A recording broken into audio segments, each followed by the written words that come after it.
Every first round pick in fantasy football has a second round pick that goes just perfectly with the first round pick. And so we're going to talk about all of those combinations today based on who you select in the first round of your fantasy football drafts.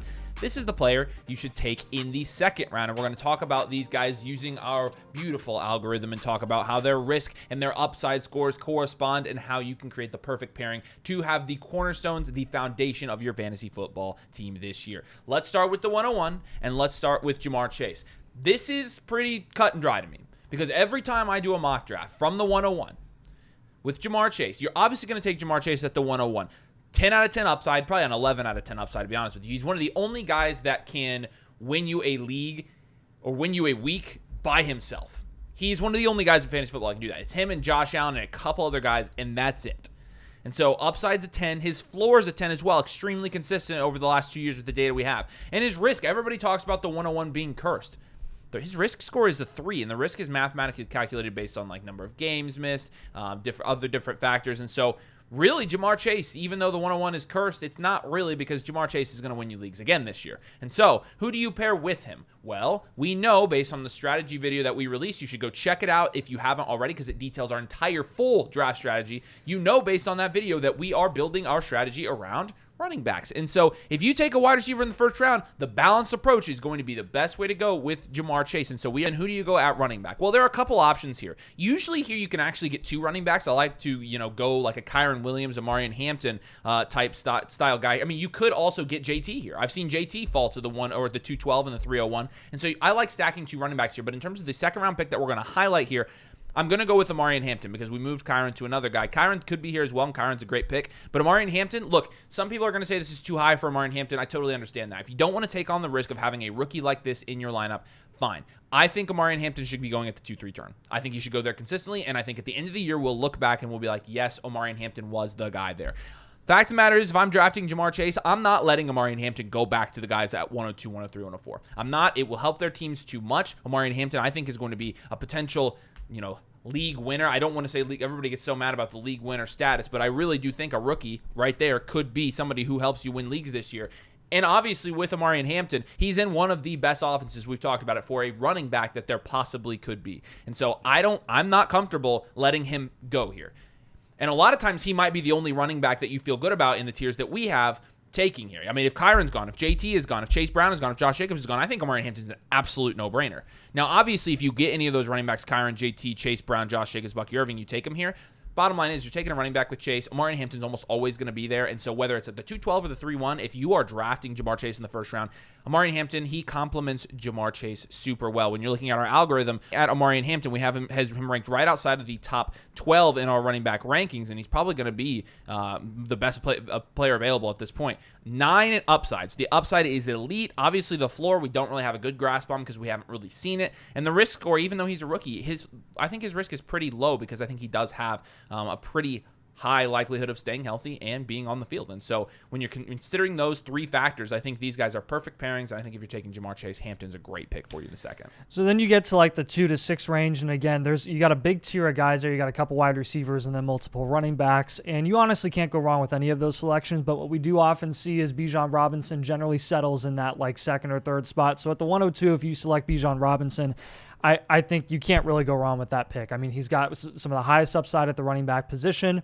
His floor is incredibly high. I mean, I think it's only second to Jahmyr Gibbs, whose floor score is technically a 10 because of his receiving skill set. But then his risk is going to be quite a bit lower because, again, you have no injury history with Bijan Robinson, and the situation is quite literally built for him to just be one of the most consistent producers at the running back position week in and week out. So when you're taking an elite level running back in the first round, just in line with our strategy, I mean, you don't really want to get out of the first 2 rounds without a wide receiver. Again, we always say you want to lock down a running back in the first 2 rounds. I mean, 11 times out of 12 times in the top 2 rounds, you're going to be taking probably a running back to pair with your wide receiver, unless there's like some crazy running back faller. So when you're looking at the second round here, I mean, at the 211, this is a price range where I am 100% willing and happy to take JSN. I mean, with the safety that Bijan Robinson offers at running back, his upside and his risk profile, again, being so low, JSN is almost he's kind of a riskier shot that I'm willing to take because his upside can be so high in his respective situation in Seattle. You obviously have Sam Darnold coming over there, kind of a lateral move passing volume-wise and capability-wise compared to like what Geno Smith was offering there.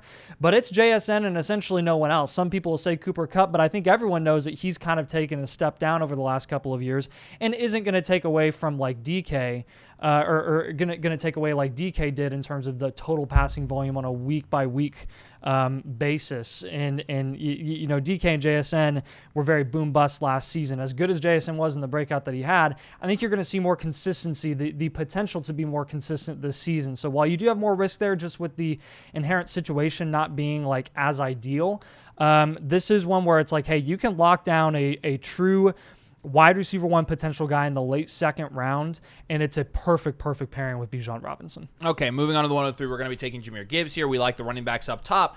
And this really is, you've seen our draft strategy. You really have seen we prefer heavily to go balance. So we prefer to go running back, wide receiver, or wide receiver, running back. Again, you can check out that video. You should if you are drafting a fantasy football league this year. However, there is one spot if you're drafting a 12-team league where you actually are going to have to go probably double running back or double wide receiver. If you watch that video, you know we're not going double wide receiver this year. We are not passing on a running back in the first 2 rounds. So we're going to take 2 running backs to the 103. Jahmyr Gibbs, obviously, we have as the pick here. And then I will talk about Kyren Williams here. Look, I think this is a slam dunk pairing. I think you can get good wide receiver value in the 3rd. And so I think stacking those 2 running backs and in the 4th, honestly, at that position, I think you're actually in pretty good shape if you take a double running back with Bijan or Gibbs here at the front of drafts. So we have Kyren as the perfect pairing for Jahmyr Gibbs. And I think this could be a league-winning tandem when you're looking at both of these guys and what they're able to do on a week-to-week basis. Obviously, Jahmyr Gibbs, our running back 10 at upside, 10 at floor, and then also has a risk score of 4. Again, splitting a backfield, but he had 31 points per game when David Montgomery wasn't on the field last year. And when David Montgomery was on the field, he was the running back 1 in PPR league. So, I mean, I'm not really worried about it, right? And so then Kyren Williams. Again, we talked about Kyren, but Kyren has, outside of Saquon Barkley and Jahmyr Gibbs, there's only one other player in our database. Again, these are mathematically calculated. We wrote algorithms for all of these, had some work with our data team, and Kyren Williams was the 3rd player here, the 3rd player besides Saquon Barkley and Jahmyr Gibbs that actually had an upside score and a floor score of 10. There are 3 players. Kyren is one of them. Kyren's, I think, a slam dunk pick anywhere you take him this year. And obviously, we're a little bit worried about the Matthew Stafford news, right? We're a little bit worried about that offense. But I think the Matt Stafford news would actually impact Devontae Adams, would impact Puka Nacua maybe a little bit before it actually impacted Kyren Williams. I think Kyren Williams is going to eat this year. Obviously, you know, the risk score goes up as you go up the board with running backs, but risk score of 6 for Kyren Williams. I mean, you're also keeping your risk pretty low here. Risk score of 4 for Jahmyr Gibbs, risk score of 6 for Kyren Williams. I mean, we're averaging out of 5 there. I feel like that's, you know, average or below average risk, and so we're feeling pretty good about that while also maximizing our upside, maximizing our floor, and locking down a position that's premier in fantasy football. So double running back, we don't recommend it a ton because we want to get one of those top-end receivers, but there are points at the board where you have to go double running back. This is one of them. You can take Gibbs, you can take Kyren. You'll feel pretty good about it. CeeDee Lamb, I think at this point is by far my favorite pick at price in the first round of fantasy drafts this season. He's going, again, anywhere from the 104 to the 106. We see him kind of settle after those top 2 running backs. More often than not, you're seeing Bijan and Gibbs go over him. Sometimes he kind of sneaks into that 103 spot, but again, CeeDee Lamb at the 104, I can't help but take him there at that spot this year. And again, it's just a perfect pairing with a running back that you're going to get in that like mid-range in the second rounds after the turn. You've got kind of that bank of running backs. It's Jacobs, Chase Brown, and Jonathan Taylor. Consistently, all of those guys, or Bucky Irving as well, are going over some of the running backs that we mentioned earlier here in Kyren and Omari and Hampton. But I am literally going to lose my freaking mind. I cannot handle that. Can you turn that off? Oh my gosh. Dude, Becca, stop. What is she doing?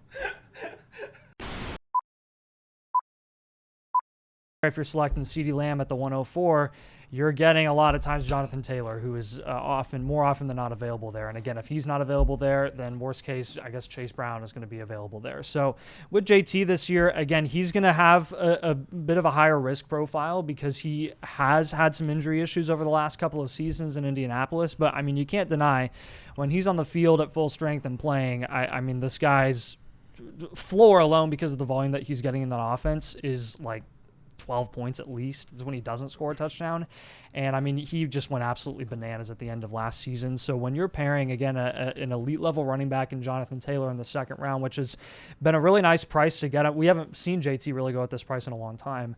CeeDee Lamb, getting him to pair with CeeDee Lamb is just a dream come true. You're getting that elite level running back with that elite level wide receiver that has wide receiver 1 overall upside. CeeDee Lamb, honestly, is probably the only wide receiver that I'm comfortable saying has the same amount of upside, really, that Jamar Chase does. He's just in less of an ideal situation because, I mean, you saw CeeDee Lamb finish with like 23 points per game just a couple of years ago in 2023, and then Dak obviously goes down with the injury last season, and his ceiling is kind of capped because of that. But again, with Dak staying healthy this season, we all expect him to. That was kind of a freak injury last year. You're expecting CeeDee Lamb to produce at the same level that he did just a couple of years back, where he was a certified top 2 to 3 pick, and now you're getting him from anywhere from the 104 to the 106. So love this pick. Love the running back that you're getting on the way back. All right, so you get to the 105 here. We have Saquon Barkley. We probably put Jefferson here at some points as well, but we'll talk about Barkley, and these pairings are going to go together whether it's 105 or 106. If you take Saquon Barkley in the first round anywhere, and Saquon, let's highlight his profile real quick. Upside, 10. Floor, 10. Risk, 7. A little bit riskier of a pick, which is why we've been letting him fall down our boards a little bit, right? The risk is obviously a little bit higher because he's coming off of a season where he led the NFL in touches by far, had an insane amount of touches, and historically, running backs that have that many touches do not do well the following season, almost in every single case. It's quite concerning. Are we going to fade Saquon because of it? No. Am I taking Saquon if he's available in the Flock League? Yes. So, with that being said, who do you pair with somebody that risky? It's kind of tough because, really, you want to keep your risk score down, and you want to probably take a high-end wide receiver here. And unfortunately, usually when you're taking Saquon, the only high-end wide receiver left that you could take here is A.J. Brown. Now, A.J. Brown also has very good scores here in the algorithm. A 9 at upside, a 9 at floor, but he does have a 7 at risk, and I think part of that is because he has missed some time in the last couple of years. But the problem is Puka's gone, Drake London's gone, Nico's gone, BTJ is gone, and then you're between Ladd, A.J. Brown, and JSN. And I will say this, Ladd McConkey, let's do A.J. Brown / Ladd McConkey. Even though we're not huge fans of taking Ladd in the second, I personally can't bring myself to do it. I can't argue with our algorithm because it's pretty good.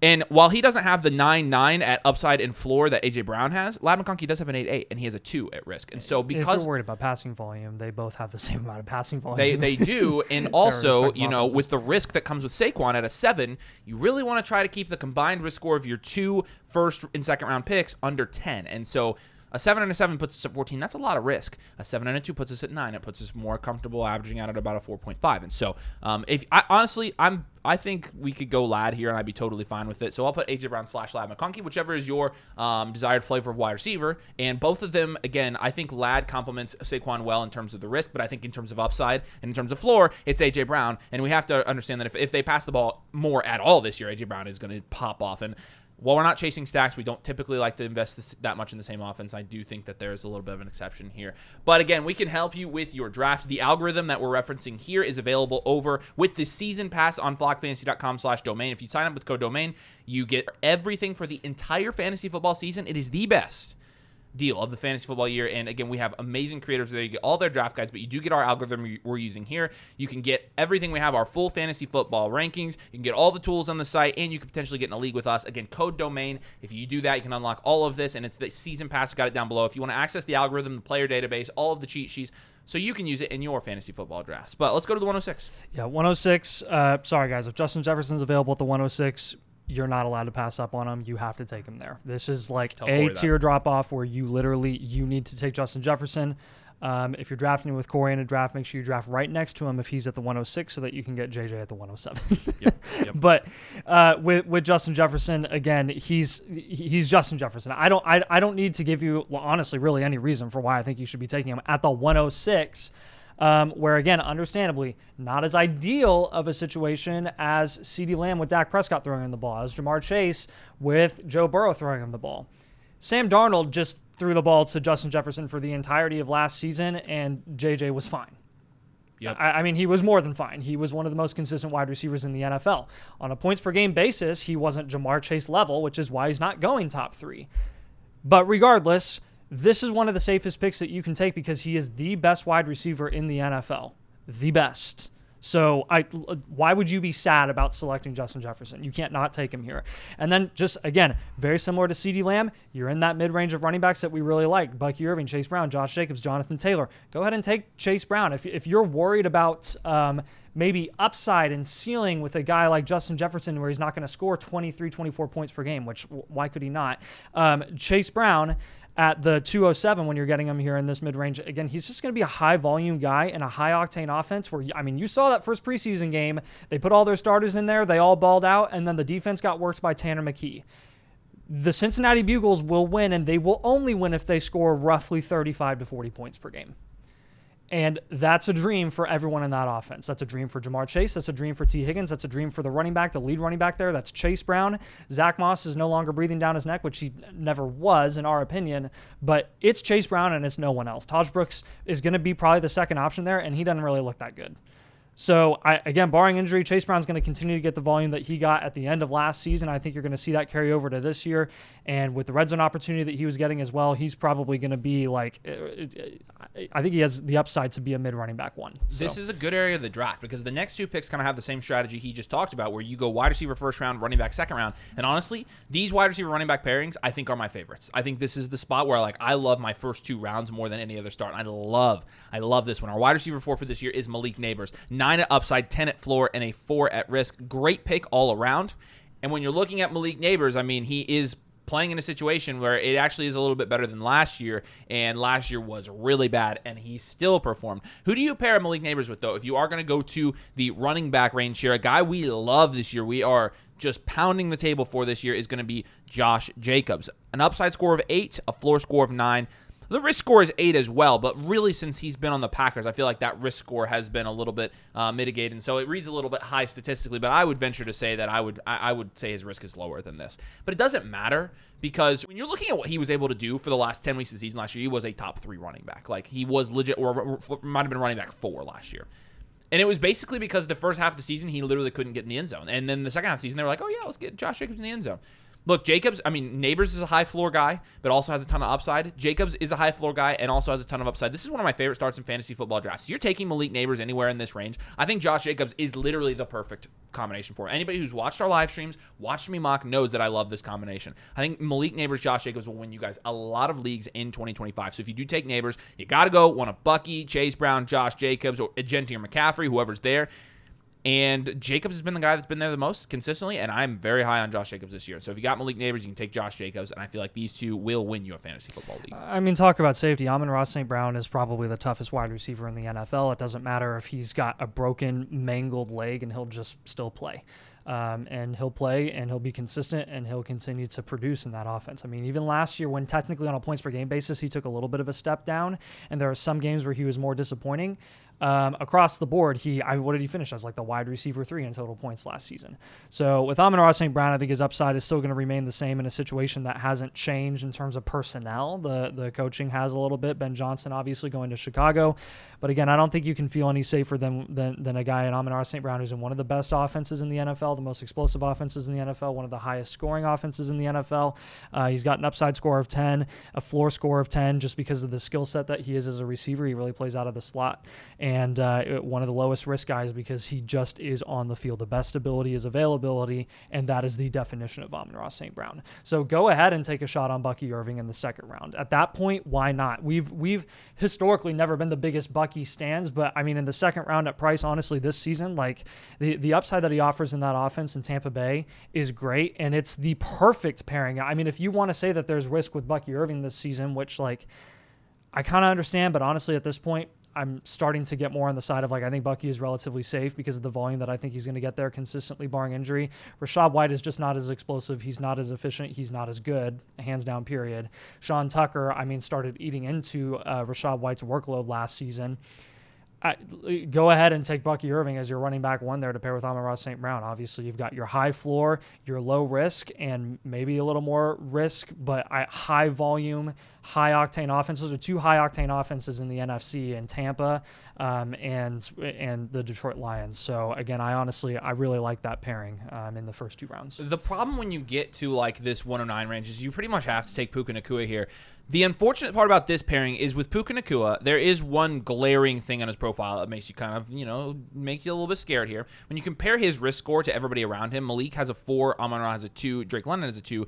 Puka, obviously a 9 and a 9, but has a 6 at risk, and I think this is valid. I think this is valid because Puka has missed time each of the last 2 seasons, and I think it's valid because Matt Stafford could potentially miss time. I think Puka's a risky pick this year in the first round. As much as I love Puka Nacua is one of the best wide receivers in the NFL, period, hands down. Never will stop arguing that.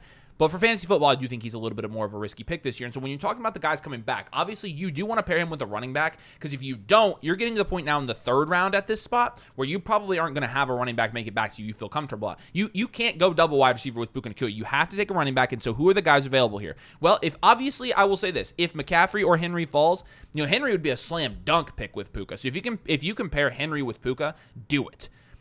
Even McCaffrey, I think Achane would be a slam dunk as well. McCaffrey's a little bit riskier, and so he's obviously got a risk score of 10. That is going to be an issue, and so I don't really want to pair McCaffrey with Puka.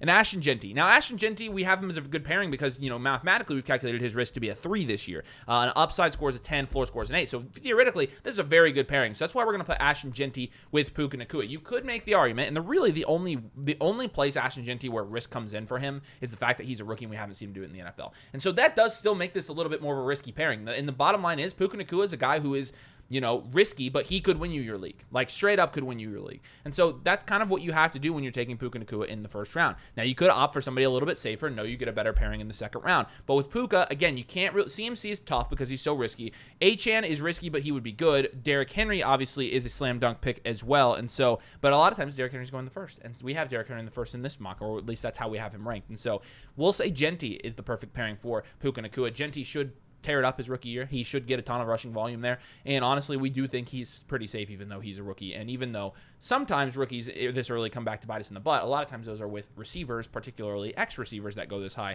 He's a running back. He's going to get all the volume in year one. There's nobody else there. He's the clear starter. It makes him a very safe rookie to take very early in drafts. The one nice thing about drafting from the 110 to the 112 is on the turn, on the wrap there, from the 201 to the 203, again, that's like 6 guys that are all pretty much in the same tier. You rank them how you want. So then one nice thing about drafting on the tail end of the first round is you're guaranteed to get 2 of those guys essentially in the same tier, and this is a very good tier. We're going to go with Brian Thomas Jr. at the 110. We're very comfortable with him in the first round this season, finishing as a top 6 wide receiver last year in total points, and again, any given week can drop 35 plus. He doesn't need 10 targets a game to drop 30 points. Literally, he could get 4 or 5 targets and score 25 points because he is like the better version of Mike Evans. Like that is kind of the role that he plays in that offense. That's why we're not worried about Travis Hunter coming into that offense either.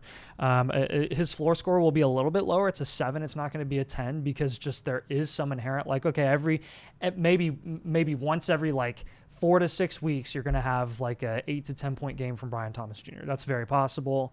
And that's just what you're going to have to live with. But again, I mean, across the entire season, the full sample size of the entire season, Brian Thomas Jr. is going to be one of the most high upside elite level wide receivers that you can get in the late first round. And then in the second round, this is one where I would just go ahead and take the risk shot. If you're going with upside with Brian Thomas Jr., a guy who's lower risk, doesn't really have any injury history, and is going to remain productive in this situation that's going to be better in Jacksonville in 2025, go ahead and take the shot on CMC if he's available at the 203. We often see CMC available in the early second.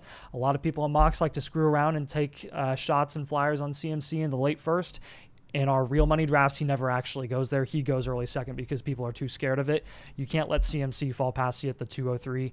That's a league-winning tandem right there with Brian Thomas Jr. and CMC. If they both pan out, both work out, and stay healthy, you're winning your league. That's a beautiful pairing. I love that one. All right, we'll have Derrick Henry here as one of the first-round picks. Again, any of Brian Thomas, Derrick Henry, Nico Collins, Devon Achane, Drake London, Chris McCaffrey, or Ashton Jeanty could go in the first round. And so we're basically just filling these guys out. But you can pair these guys together regardless if you take them in the first or second, or the second and first, whatever. But let's talk about Henry as a first-round pick.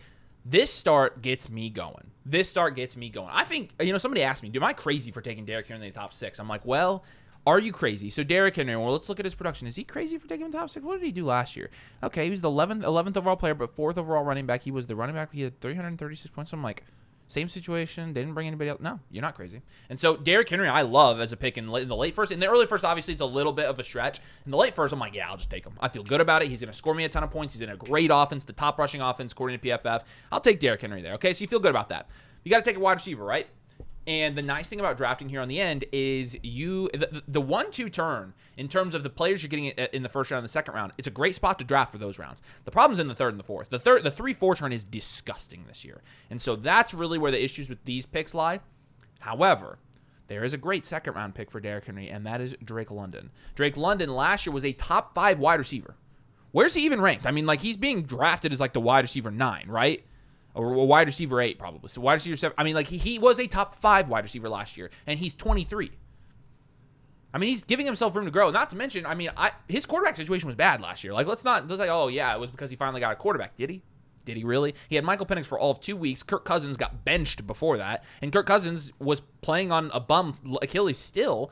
And while Drake London was able to produce, it was because he had somewhat competent quarterback play. If Michael Penix is even somewhat good, Drake London's balling out this year. Like, balling out. And we've seen what his upside is. And according to the algorithm where we've got him ranked here, you know, London grades out pretty well. 9 at upside, 8 at floor, and a 2 at risk. He's a very safe pick. And, you know, I honestly, people look at Derrick Henry and say, oh, he's pretty risky as well. But you're looking at his risk is at a 6. And for a 31-year-old running back, I'm not all that concerned about that when his upside and his floor is a 9. But again, the combined risk score of these two guys, a 6. And then you go down to Drake London, it's a 2. You're at 8. Again, you want to keep the combined risk score under 10. You do it here. So you're not taking on a ton of risk, but you've got super high upside at both positions. You have an elite wide receiver that's averaging 17 or more points per game. You have an elite running back that is the running back 4.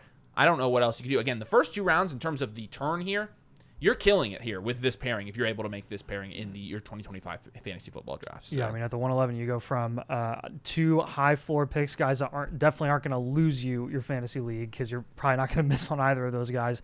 And then you go to the 112, and you're left with Nico Collins, who is oftentimes going at the very end of the first round, and Devon Achane, who is like your high upside running back selection, where, again, his success is essentially fully dependent on will Tua Tagovailoa stay on the field and will Devon Achane stay healthy as well. So, honestly, I mean, when you're talking about risky selections and risky pairings in the first two in the first 2 rounds, this is by far hands down the riskiest thing that you could do. But again, you can't deny what the upside is going to be there. And again, I'll just highlight again with Nico Collins, when he was healthy and on the field with CJ Stroud last season, he was a top 3 wide receiver. When Devon Achane was healthy on the field with Tua Tagovailoa last season, he was a top 3 running back. At some point, you can't like over account for injury to a point where you're just letting these guys fall. And when you're at the 112 and the 201, you're essentially forced to take Nico Collins and Devon Achane because it's like, okay, I mean, I guess you could pair Drake London with Devon Achane if you wanted to. Again, it's all in the same tier. It would be a little bit better. You could go Derrick Henry and Nico Collins, which would also be a nice pairing. Yep. But again, I will just recommend if you end up with these 2 guys at the 112, which I wouldn't blame you if you went with this route, you're going to want to go with some of the safest possible selections in the 3rd and 4th round to kind of compensate. Because again, when you're looking at our 4 factors and kind of our risk portfolio versus our upside and our floor and all that stuff, like you don't want to go with the riskiest players at every single round and every single pick in your draft, because you could go from being the best team in your league in the first 6 weeks of the season, Danny, to not making the playoffs. And that's something that you really want to weigh again if you're going to take these 2 guys in the 1st and 2nd round. So keep that in mind. It's a little bit tough to draft at the 112, I think, this year because of that situation that you're faced with. But again, the nice thing is you do have a pretty solid bank of 6 guys that you can select in that range, and you're going to get, outside of the 2 guys that go the 110 and 111, your choice of the remaining 4 guys. So again, every first rounder does have a perfect 2nd round pick, and obviously there is a method behind our madness here. We are using, again, we have a data team that really helps us out with this stuff, and everything in the algorithm that we're using to kind of pair the risk, pair the upside, pair the floor, the three of the 4 factors that we're using to break down and build a perfect fantasy football team. Obviously, that all plays into this. And so again, you can get access to this if you want to look at all of the scores for every player in your fantasy football drafts. We have it available to you over if you buy the season pass with code DOMAIN. When you sign up, you're going to unlock the algorithm. You're also going to unlock leagues if you want to get in a fantasy league and draft live on the channel with Nathan and I. We're commissioning all these leagues ourselves. Plus, you get everything the site has to offer. Our fantasy football rankings. You get all the different tools and statistical analysis on the site. You get other draft guides from other really fantastic creators. And so it's a great deal, and it covers you for the entire fantasy football season. It's $34. It's cheaper than every other website, and it's the only thing you need this season. You literally buy it. You need nothing else because you have one-on-one advice. You have draft guides. You have all the tools. It is the best. It is the best deal in fantasy football. So if you enjoyed this video, please make sure you drop a like. Really appreciate that. Make sure you subscribe. We did this video last year. It was very popular, and so we're hoping that you'll help us out with those 2 things. But we appreciate you guys. Thank you so much for watching, and we will see you later.